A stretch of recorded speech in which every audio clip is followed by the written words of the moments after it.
100 years ago, monsters known as Titans suddenly appeared out of nowhere and started eating most of civilization. The people that managed to escape built 3 massive concentric walls to protect a peaceful area where humanity could start over and stay safe. The year is now 858. And Armin is working at his parents' shop in the poor district when he hears his friend Aaron has lost his job again. Armin decides to pay him a visit, and on his way out, he bumps into a little boy with a squealing device that is now broken. It was Armin who built it, and now he promises he will repair it soon. Afterward, Armin picks up Mikasa and together they go looking for Aaron, only to find him standing on part of an old missile. Armin thinks it's dangerous to go near it, but even if it actually isn't functional, Aaron wouldn't have minded blowing up this whole place. Mikasa scolds Aaron for always losing his jobs, but Aaron responds by asking them if they truly are happy with their current lives. Armin admits he would like to build more gadgets, but that's sadly illegal. Mikasa doesn't know what to answer, so Aaron reminds them that the interior walls are populated with rich people and wonders if they want to move there or leave to the outside world, because he doesn't like the idea of staying here forever. Then Aaron begins kicking the missile, and when the dirt falls off, they discover a drawing of the ocean, which they never saw before. Mikasa's dying to see the ocean someday, so Aaron drags his friends to the base of the wall by sneaking around the guards at the outpost. The trio stares at the wall with awe,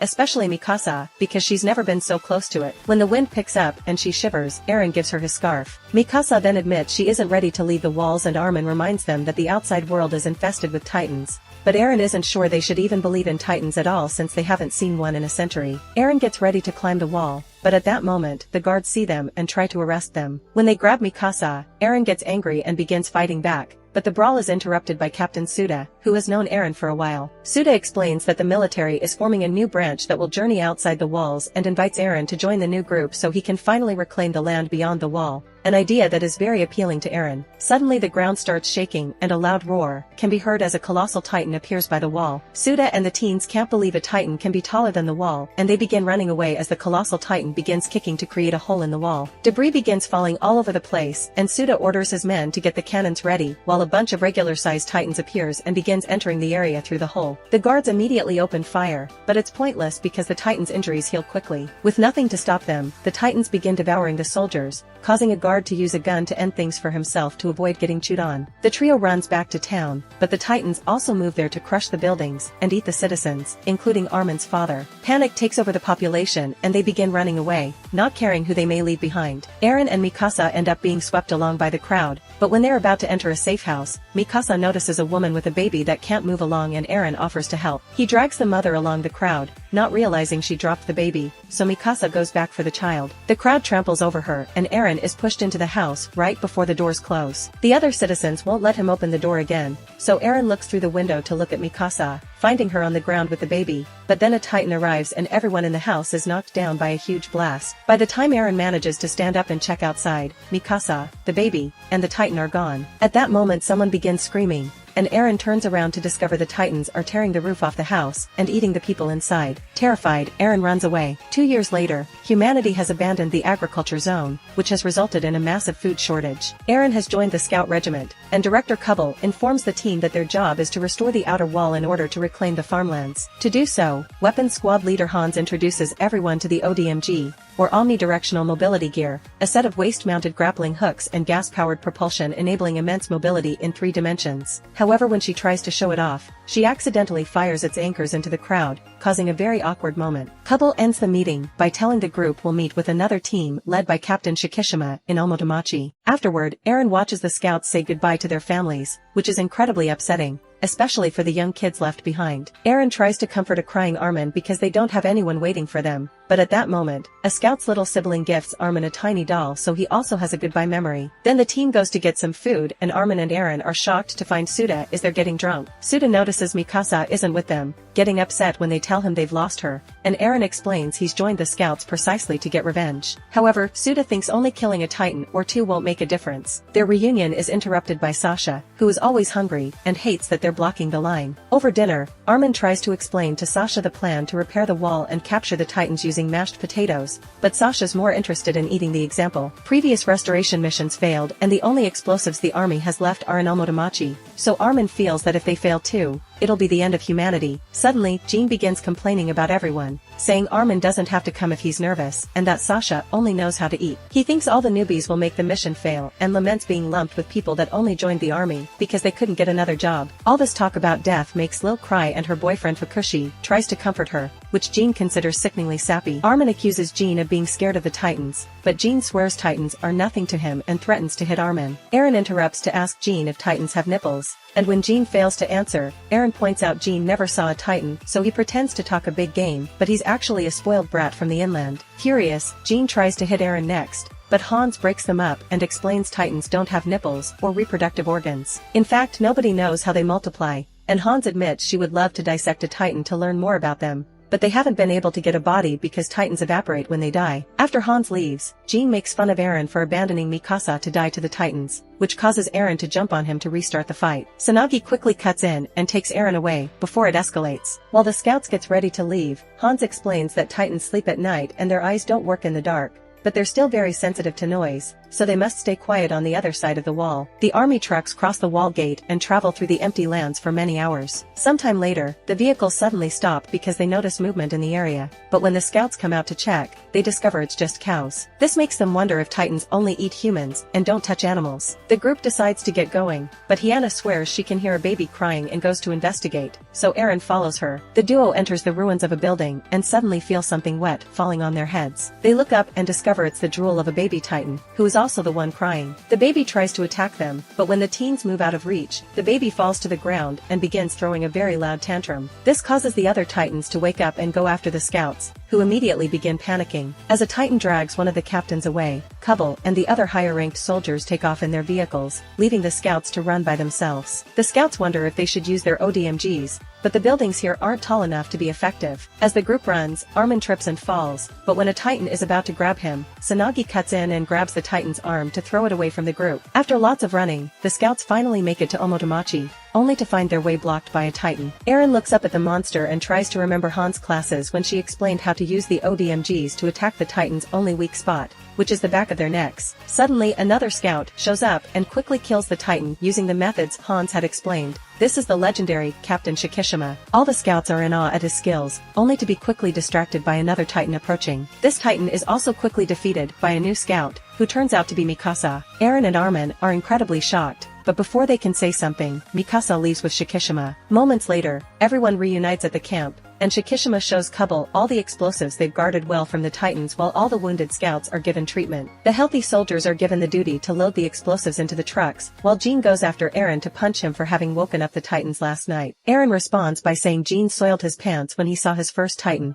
which makes Jean attack him again and triggers a vicious fight. After lots of hits are exchanged, Eren manages to knee Jean in the face, knocking him out. Eren thinks he's victorious, but Mikasa suddenly shows up and pushes him from behind, asking everyone to be quiet. Armin wants to know what happened to her, but Mikasa leaves without answering. Afterward, Shikishima shows up and compliments Eren's moves. When he hears Eren's name, he makes him follow him into another room, where Shikishima explains he was the one that taught Mikasa how to easily fight Titans. Eren wants to learn too, and Shikishima asks him why. So Eren explains he hates the Titans because they trap the humans within the walls. This makes Shikishima laugh as he says that safety is their true enemy, because humans have become cattle that live inside fences in fear of wolves. Eren declares he isn't cattle, and Shikishima tells him that to prove that he should fly since the only way to gain is to let go. Meanwhile, Armin takes out the gadget he had to fix for his friend and tells Sasha that the kid sadly died. He also laments not being able to fly, because he heard stories of the old world having machines that let you do so. Kubble overhears this and reminds Armin that technological advancements only led to environmental destruction,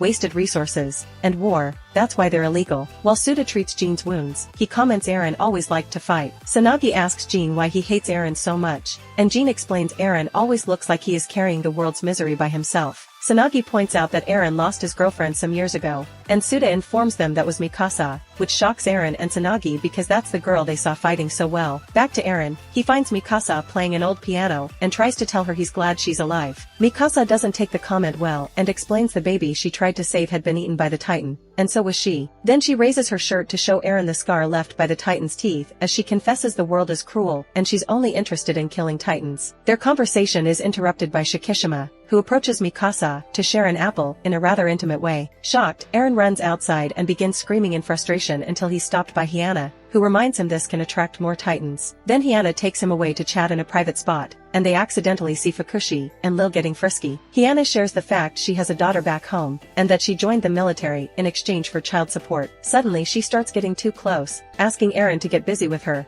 but Eren freezes when he sees an eye through a hole in the wall. The titan smashes through the wall and immediately grabs Hana to eat her while Hans notices there's a whole group of titans incoming and raises the alarm. Eren and the other scouts grab their ODMGs and rush to the rooftops, while Shikishima and Mikasa begin fighting the titans, killing a bunch of them with no issues. Sanagi stays on the ground because he uses his axe to wound the titans' legs and make them fall. Some of the newbies try to attack with the ODMGs, only to end up being eaten. Couple orders his men to defend the explosives at all costs, unaware a mysterious masked person is watching him. Sasha and Armin are still on the ground, and while looking for cover, they find Lil clinging to Fukushi's body. Suda also arrives, and Lil asks him to treat Fukushi, but Suda tells her he's dead and takes her away instead. While Armin and Sasha decide to get away from this hell, Hans notices one of the trucks with the explosives is being stolen by the masked person. Hans immediately makes the scouts go after it, and Lil manages to land on top of the vehicle to light the explosives. Then she enters the driver's cab and tries to take over the wheel, but the thief fights her for it. After lots of struggle, Lil manages to kick the thief out of the vehicle and drives it toward the titans so she can have her revenge. The explosives go off when the truck crashes against the titans, killing a bunch of them and Lil as well. Now they don't have any explosives left. On the roof of a building nearby,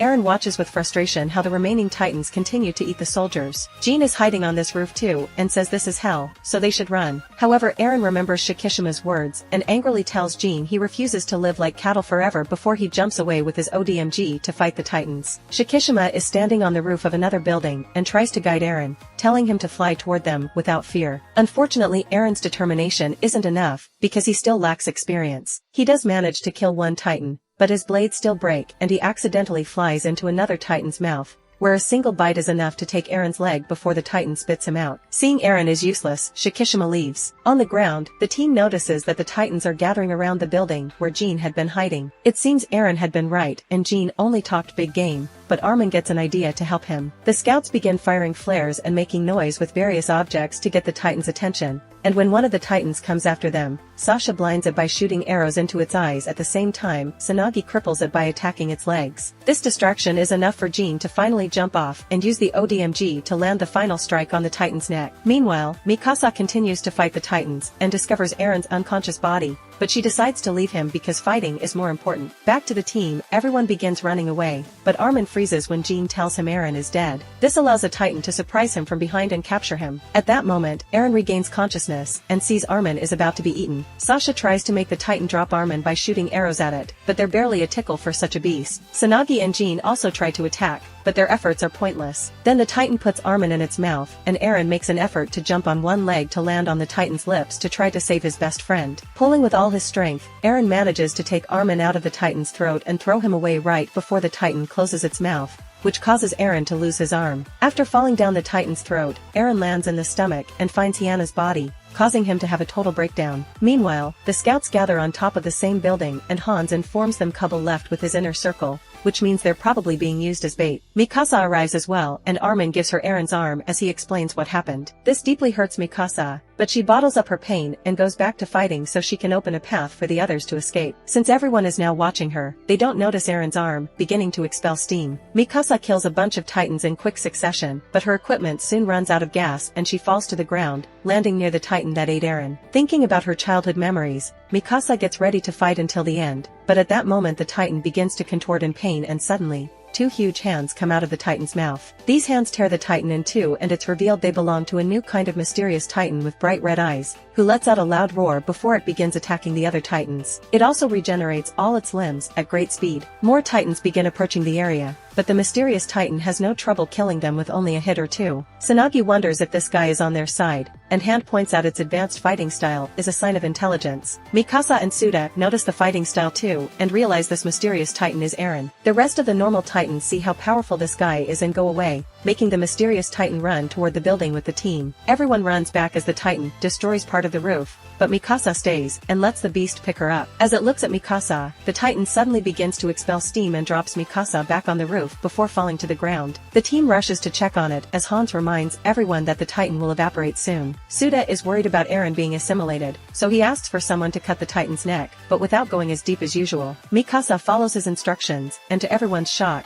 Eren comes out of the wound in pain, but alive and with all his limbs back. Hans wonders if this is why a Titan's weak spot is its neck, and suddenly Eren opens his eyes to reveal they're still red. Make sure to subscribe and turn on notifications so you can watch more videos like this. Thanks for watching.